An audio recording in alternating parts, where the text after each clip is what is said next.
Hello again, and good afternoon, I suppose. It's 1:21, and I'm finally getting out of bed, having breakfast, and not sleeping anymore.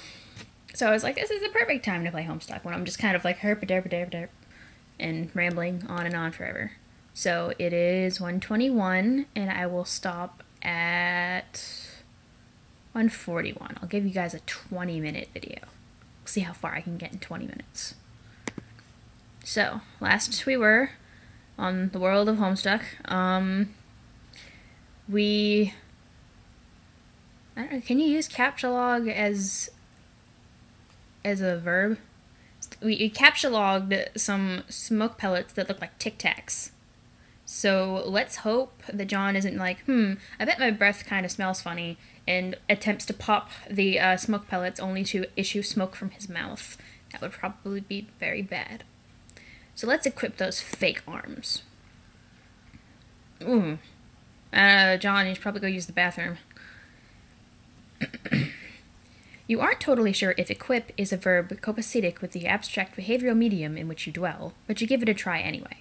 Unfortunately, you cannot access the fake arms. Their card is underneath the one you just used to capture log the smoke pellets. You will have to use the pellets first in order to access the arms, but this is probably unadvisable, since you just make your room lousy with smoke. Your Silodex's fetch modus is currently dictated by the logic of stack data structure. You are never all that great with data structures, and you find the concept puzzling and mildly irritating.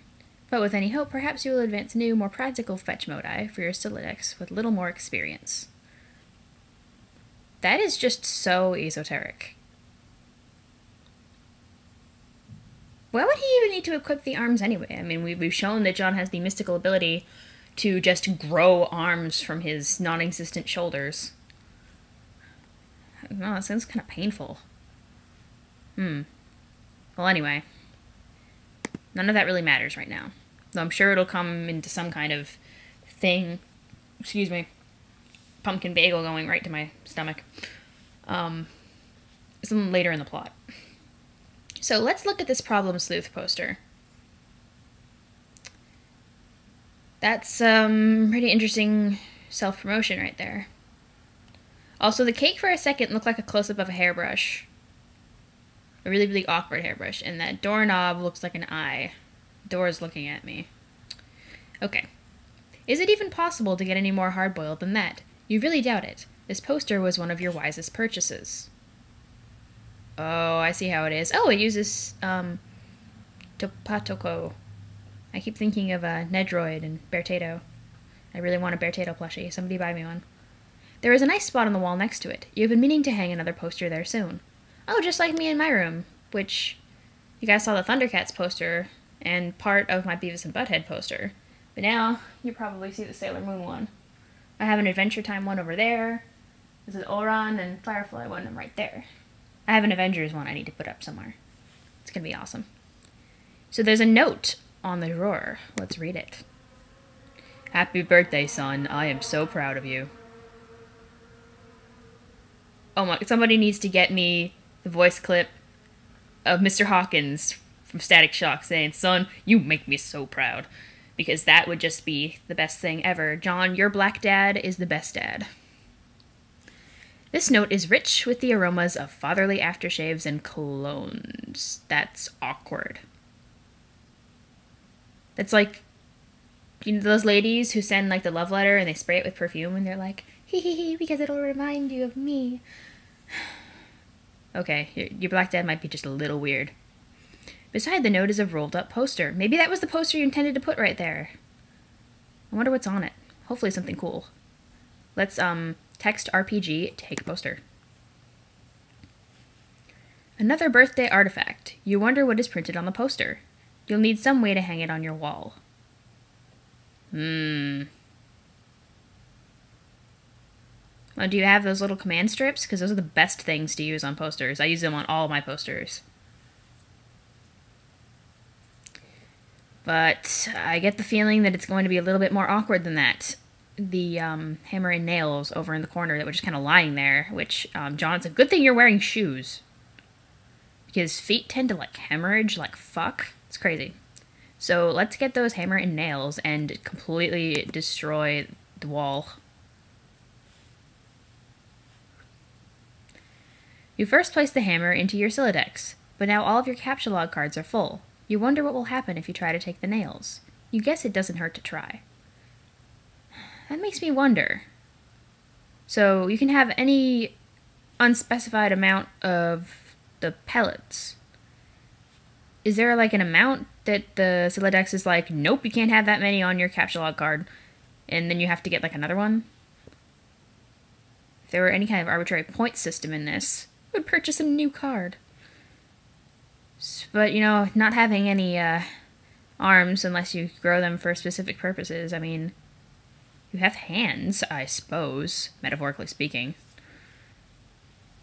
Let's see what happens. Take nails.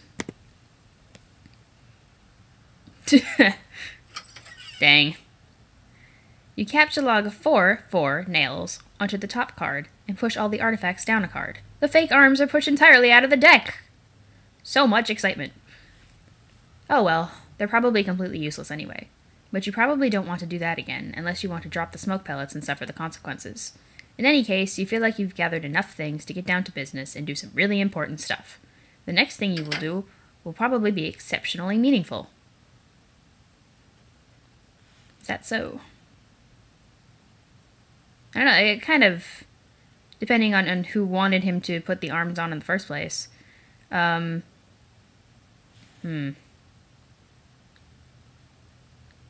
don't know. How hard do you have to drop the smoke pellets before they start issuing smoke? You should be gentle, John. But considering you have handcuffs in there, I don't think you're a very gentle person now, are you? Wink, wink. Okay, so, squawk like an imbecile and shit on your desk. That does not sound fun. Let's do it. Oh my god. This is the dumbest idea you've had in weeks. Stupid, stupid, stupid! And yet the polished surface of your desk, it beckons. I told you that you should go to the bathroom when you made that face that looked like you really needed to go. But sometimes, you know, you just get distracted doing things that aren't going to the bathroom, like playing on the internet, for instance. Let's just hope that there are toilets on your adventure that I know a little bit too much about.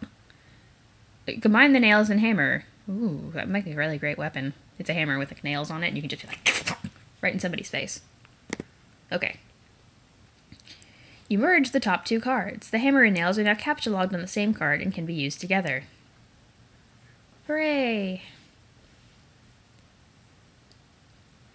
So I guess that means we're going to go on an epic adventure and hang a poster on the wall. I still think that's a bad idea. I mean, what if you guys have to move? You're gonna have like these holes in the wall. Like, I got yelled at for doing that. Like, I used the little pushpin things and I still got yelled at. And they were all like, no, you have to use the stickies. So that's why I use command strips. So let's do this. You use the hammer and nails in conjunction with the card beneath it. I see. Let's nail that poster. Wabang. Green. And you're gonna cover up the corner of that poster. You're not very good at this, are you? You use the hammer, nails, and poster on the blank space on the wall. It's glorious. Exactly what you wanted. The old man really came through this time. Aw, so he got you the poster? Aw, he got you like 2 cakes and a poster. But he left the hammer and nails in a really awkward place in your room. Dad. Shame on you, Johnsblackdad. Oh well. He's probably a very loving soul. So it makes up for it. Examine Con Air poster. Dang. The men that John wants to be. Put the bunny back in the box. I said, put the bunny back in the box. Why couldn't you put the bunny back in the box? Box didn't have air holes in it. I don't even know. Wait a minute, is that Nicolas Cage? I'm slightly terrified. Dang, he looks good. I don't know, the best Nicolas Cage movie, in my opinion, is City of Angels. Movie is fucking awesome. So, let's look at the Deep Impact poster. Sounds sexual. Morgan Freeman's genteel homespun mannerisms were perfect qualities for a president residing over a crisis. Oceans rise, cities fall, hope survives. Wow. Films about impending apocalypse fascinate you. Plus, a black president? Now you've seen everything. Whoa! Welcome to 2008 and 2012, Homestuck. See, now I'm imagining all of Obama's speeches, but they're voiced over by Morgan Freeman. And Johnsblackdad is just like... I should probably stop with the whole thing. I don't know, Homestuck did it, so now I'm allowed to do it. Craziness. Okay, let's look at the calendar, because, beta... Hopefully John's not into Omegaverse, that would be creepy. Examine calendar. You've marked your birthday on the 13th of April. Another day you marked was supposed to be the arrival date for the highly touted... I want to say it's pronounced Sburb, but it could be Esburb, and I could be retarded. So I'm probably going to, like, flip-flop between the two pronunciations right now until I ask Ashley, how the fuck do you pronounce that shit? So, Sburb beta launch. It's been 3 days already. It's starting to become a sore subject with you. John, you haven't figured it out already? I mean, I don't know. I don't know how perceptive he is. I don't know how much of this he can actually see. I would say that, you know, it's pretty much already happened. And, knowing what I know about later on, yeah. Probably, yeah. So let's eat cake, because forget about stupidness. It's cake time. What? Sick to death of cake? He hasn't even touched either of those cakes. Unless Johnsblackdad just really, really loves making cake. Oh, Johnsblackdad. You are sick to death of cake. You've been eating it all day, and you have no intention of clogging your Sylladex with it either. The cake stays put for now. You hear a notice from your computer. Someone is messaging you. I don't know, man. If you're not going to eat those cakes, give them to me. I want cake. I mean, we have sort of cake. We have the Entenmann's yellow sponge cake, but that's not cake. Like, that is cake. So, John, get your ass over to that computer and examine that incoming message with your teeth. Okay, that's... Wait a minute. That's, Slimer. Right? Is that his name? I used to watch the Ghostbusters cartoon, but I don't think I've ever actually seen the movie, which I think I kind of implied last time. But that's cool. Is that what's supposed to be on his shirt? Because I would kind of laugh if that was. Okay, Pester Chum. Interesting. Using, an internet version of Windows XP. So much cake. There's cake on the computer, there's cake in real life. That is a lot of cake. Josh, are you having a birthday party and sharing the cake with people? Because you're really not supposed to eat the whole cake yourself. Like, that's kind of bad form. Who knows? You pull up to your computer. This is where you spend most of your time. You decorated your desktop with some rather handsome wallpaper, which you made yourself. You are really proud of it. Your desktop is also littered with various programming project files. You are so bad at programming, sometimes you wonder why you even bother with it. Your Pester Chum application is flashing. Someone is trying to get in touch with you. Oh. Oh, hey. It's 4:13 on 4:13. Except for some reason he's got 24-hour time on his computer. Because he's cool like that. No, it's because he's a programmer. He's all like, yeah, I gotta program in 24-hour time.